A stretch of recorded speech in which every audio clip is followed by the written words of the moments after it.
कहानी की शुरुआत में हम जैक नाम के एक कैदी को देखते हैं जो पिछले 10 सालों से जेल में है, क्योंकि आज से 10 साल पहले जैक ने एक लड़के को जान से मार दिया था, जिस वजह से जैक को 10 साल की सजा हुई। लेकिन आज जैक की 10 साल की सजा पूरी हो चुकी है और फिर जेल में अपनी सजा काटने के बाद हम जैक को ट्रेन में देखते हैं और वो ट्रेन से अपने गांव की तरफ जा रहा होता है। अब जैक पूरी तरह से बदल चुका है और वह बिल्कुल एक नॉर्मल इंसान की तरह गांव वालों से मिलना चाहता है। साथ ही वो खुद को सुधारने के लिए अपने पास एक डायरी भी रखता है जिसमें उसने लिख रखा है कि वो कभी शराब नहीं पिएगा, न वो कभी फाइट करेगा और न ही कभी रोएगा। अब यहाँ जैक कुछ खाना खाता है और खाना खाने के बाद वो डायरी में खाने का काम काट देता है, यानी कि उसने इस काम को कंप्लीट कर दिया है। अब गांव पहुंचने के बाद वो सबसे पहले अपने स्टेप मॉम के रेस्टोरेंट में जाता है, जहां उसकी सौतेली माँ तो मौजूद नहीं होती, लेकिन उसकी स्टेप सिस्टर रेस्टोरेंट में होती है। दरअसल जैक का इस दुनिया में कोई भी परिवार नहीं है और आज से 10 साल पहले इस होटल की मालकिन ने जैक को अपना बेटा बनाकर अडॉप्ट किया। अब यहाँ जैक की स्टेप सिस्टर को जैक कुछ खास पसंद नहीं आता, इसलिए वो जैक से कहती है कि मॉम अभी यहाँ रेस्टोरेंट में मौजूद नहीं है,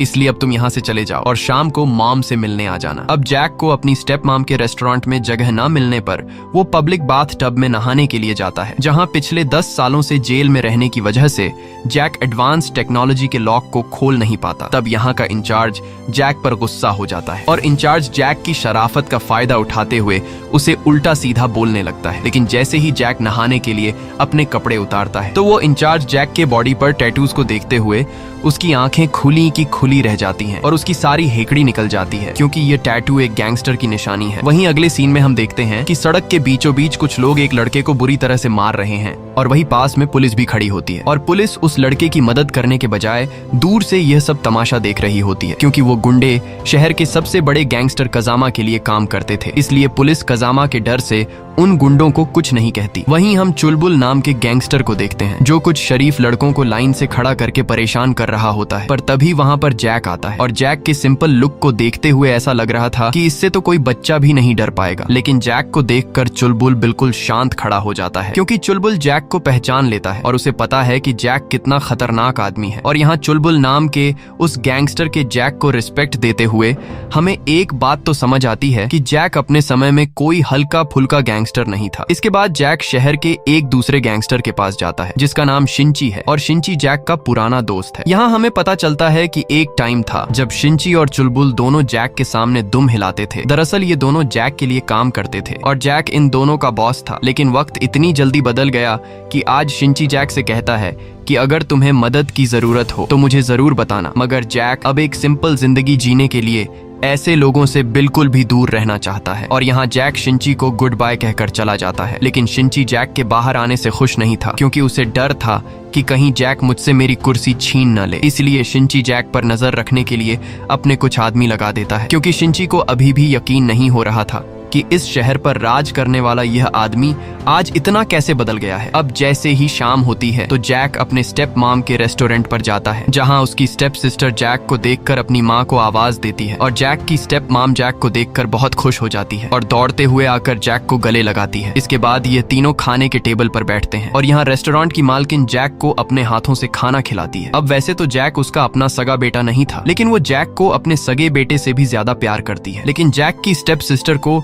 जैक कुछ खास पसंद नहीं आता, इसलिए खाना खाने के बाद जैक की सिस्टर जैक से कहती है कि भले ही मेरी माँ तुम्हें अपना बेटा मानती हो, लेकिन ये बात याद रखना कि मैं उनकी बायोलॉजिकल बेटी हूँ, इसलिए अगर तुम्हें इस घर में रहना है तो तुम्हें मेरी बात माननी होगी। और फिर वो जैक को अपने रूल समझाने लगती है कि मैं बर्तन साफ करूंगी और तुम झाड़ू लगाओगे, मैं पढ़ाई करूंगी तो तुम पोछा मारोगे। अब यहाँ जैक को उसकी शर्तें पसंद तो नहीं आई, लेकिन फिर वो एक डरपोक लड़के की तरह सिर हिलाकर उसकी बात मान गया। अब जैक जब रात को सोने जाता है तो वो मन ही मन फिर से अपने साथ वादा करता है कि वो कभी शराब नहीं पिएगा, कभी लड़ाई नहीं करेगा और न ही कभी रोएगा। वहीं अगले सीन में हम शहर के बीचों बीच कजामा नाम के पॉलिटिशियन को देखते हैं जो इस शहर का मेयर बन चुका है और यहाँ वो लोगों से वादा करता है कि मैं शहर के हर एक काम को ईमानदारी से करूंगा और लोग भी कजामा पर भरोसा करके उसके लिए नारेबाजी करने लगते हैं। लेकिन पॉलिटिशियन जैसे ही गाड़ी में बैठता है तो वो अपने हाथ को टिश्यू से साफ करने लगता है, क्योंकि ये हाथ उसने लोगों के साथ मिलाया था। और यहाँ हमें पता चलता है कि यह पॉलिटिशियन बहुत ही घटिया इंसान है जो लोगों के बीच खुद को एक ईमानदार आदमी बनकर दिखाता है, लेकिन असल में उसे गरीब लोगों से नफरत है और बस सिर्फ अपने फायदे के लिए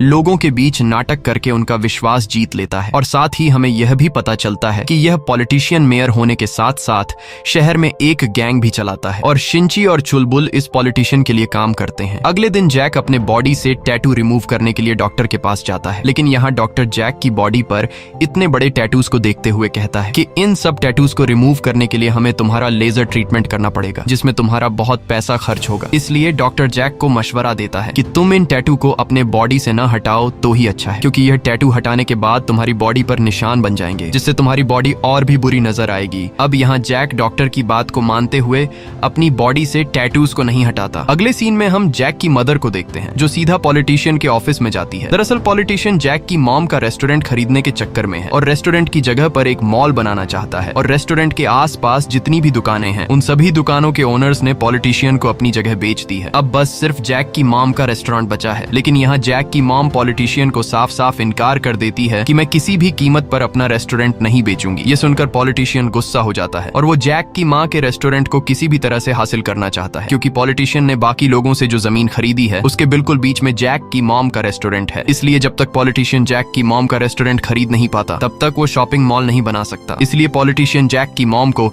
उसकी जमीन का डबल कीमत देने का ऑफर करता है, लेकिन जैक की मॉम इनकार करके वहां से चली जाती है। वहीं रात को जैक छत पर सिगरेट फूंक रहा होता है, तभी उसकी बहन वहां आती है और जैक अपनी बहन को देखते ही सिगरेट छिपा लेता है, लेकिन उसकी बहन को पहले से पता था कि जैक सिगरेट पी रहा है, इसलिए वो जैक से कहती है कि जो काम तुम कर रहे थे उसे जारी रखो। अब यहाँ जैक फिर से सिगरेट पीने लगता है। तब उसकी बहन उससे कहती है कि मुझे सिगरेट की स्मेल पसंद नहीं है। ये सुनकर जैक सिगरेट फेंक देता है और शराब की तरह सिगरेट को भी अपनी डायरी में काट कर हमेशा के लिए छोड़ देता है। अगले दिन जैक एक कार गैराज में काम पर लग जाता है और वो पूरी मेहनत और ईमानदारी के साथ पैसे कमाने का फैसला करता है। और तभी वहाँ पर 2 पुलिस भी आ जाते हैं और यहाँ एक पुलिस जैक को कार गैराज में काम करते हुए देखकर हैरान रह जाता है और अपने साथी से कहता है कि मुझे तो यकीन नहीं आ रहा कि जैक इतना ज्यादा बदल गया है। अब यहाँ वो पुलिस वाला अपने साथी को जैक की पुरानी जिंदगी के बारे में बताते हुए कहता है कि यह वही जैक है जिससे कभी शिंची और चुलबुल दोनों डरा करते थे और हर वक्त जैक के पीछे कुत्ते की तरह दुम हिलाकर भागा करते थे और जैक को अपना बॉस मानते थे, क्योंकि जैक बहुत ही खतरनाक फाइटर था। पूरा शहर जैक से डरता था और जैक पूरे शहर में फेमस हो गया था। अब यहाँ वो पुलिस जैक के बारे में और बताते हुए कहता है